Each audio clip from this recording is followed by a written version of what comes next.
এবার কালিম্পংয়ের ছবি দেখাবো। কালিম্পংয়ে দুর্যোগ, টানা বৃষ্টিতে জেরবার শৈল শহর। গতকাল সন্ধে থেকে ভারী বৃষ্টি কালিম্পংয়ে, বিপর্যস্ত কালিম্পংয়ের জনজীবন।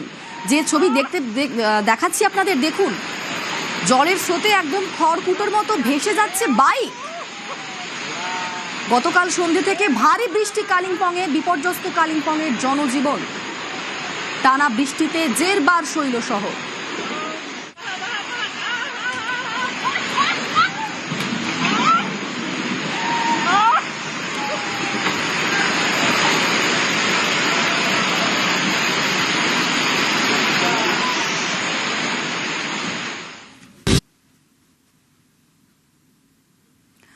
পালাবদলের রাজ্যে নজরে লটারি ফিরছে, বন্ধ হয়ে যাওয়া বঙ্গলক্ষ্মী ও ধনলক্ষ্মী।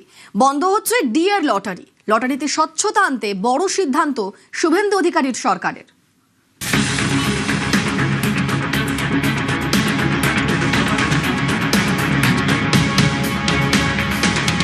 আগের যে প্রশাসন ছিল জানি না কি কাজ করেছে। আমাদের এখন নতুন যে সিএম হয়েছে শুভেন্দু অধিকারী, আশা করি সে যদি এখন এইটাকে ভালো করে নজর দেয় এবং দেখে, ভাগ্যশ্রী বঙ্গলক্ষ্মী আসার কথা, আশা করি ভালো হবে।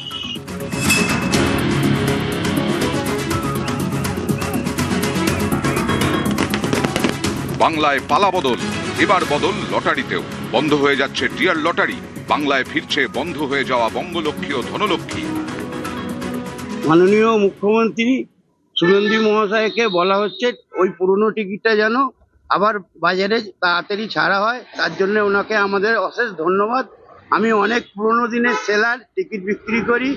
এই ডিয়ার টিকিট আসার পরে আমাদের সংসার চালাতে খুবই মুশকিল হয়ে যাচ্ছে। এই ডিয়ার টিকিটের অত কিছু প্রাইজ হয় না, আগের টিকিটের প্রচুর প্রাইজ হতো, বা ওটা আমাদের রাজ্য সরকারের ছিল। ওটা পশ্চিমবঙ্গ সরকারের টিকিটটা যেন আবার বাজারে যত সম্ভব হয় তাড়াতাড়ি ছাড়লে আমরা বিক্রি করতে পারি, যা আমাদেরও রুটি রোজগার হয়। একসময় বাংলায় লটারি ছিল রাজ্য সরকারের অধীনে। সরকারি লটারি পরিচালনা করত অর্থ দফতরের অধীনে থাকা ডিরেক্টরেট অফ স্টেট লটারিজ। ফলে লটারি থেকে হওয়া আয়ের পুরোটাই যেত সরকারের ঘরে। 2011-এ রাজ্যে ক্ষমতায় আসে তৃণমূল। তারপরেই লটারিতে লোকসানের দিন শুরু। ক্ষমতায় এসেই লটারি সংক্রান্ত আইনে বদল আনে তৃণমূল। সাধারণ লটারির ড্রয়ে 1 লক্ষ টাকা এবং বাম্পার লটারির খেলাতে 5 লক্ষ টাকার কর চাপানো হয়। করের চাপে সরে দাঁড়াতে শুরু করেন বহু লটারি অপারেটর। রাজ্যের কোষাগারে লটারি সংক্রান্ত আয় কমতে থাকে। বন্ধ করে দেওয়া হয় বঙ্গলক্ষ্মী লটারি, নিষিদ্ধ করা হয় অনলাইন লটারিও। এরপরেই জনপ্রিয়তা বাড়ে ডিয়ার লটারি। ডিয়ার লটারি চালাতেন প্রাইভেট ডিস্ট্রিবিউটররা। রাজ্য সরকারের ভূমিকা ছিল শুধুমাত্র নিয়ন্ত্রকের। তৃণমূল সরকারের আমলে বারবার ডিয়ার লটারিতে দুর্নীতির অভিযোগ উঠেছে। তাতে নাম জড়িয়েছে তৎকালীন শাসক দলের তাবড় নেতাদেরও। ডিয়ার লটারিতে কেষ্ট লাভ হয়েছে বীরভূমের কেষ্টরও। 21-এ 1 কোটি টাকার লটারি জেতেন অনুব্রত মণ্ডল। জোড়াসাঁকোর প্রাক্তন তৃণমূল বিধায়ক বিবেক গুপ্ত, তাঁর স্ত্রীও জিতেছেন ডিয়ার লটারির 1 কোটি টাকা। তৃণমূলের লটারি, তৃণমূলের সিস্টেম, তৃণমূলের টাকা ওখানে খাটতো, ওখানের টাকা তৃণমূলে খাটতো। ডিয়ার থেকে বেশি স্যাটিসফ্যাকশন পান? সত্যি কথা বলি, অনেক কাটি কিন্তু কোনো রকম প্রাইজ আমাদের হয় না, এটাই আমাদের দুর্ভাগ্য। কোন লটারি টিকিট কাটেন, কোন কোম্পানি?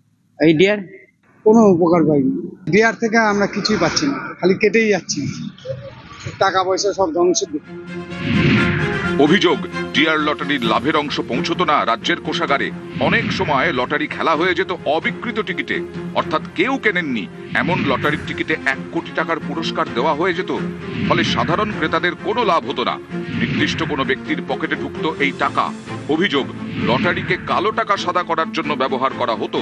বাংলায় লটারির দুর্নীতির তদন্তে নেমেছে ইডি। ডিয়ার লটারি চালায় ফিউচার গেমিং। এই কোম্পানি তৃণমূলের ইলেকটোরাল বন্ড কিনেছে।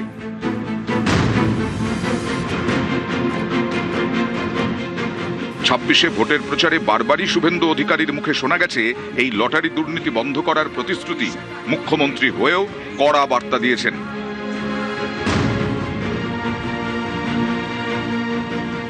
এরপরে এই লটারিতে স্বচ্ছতা আনতে বড় সিদ্ধান্ত রাজ্যের।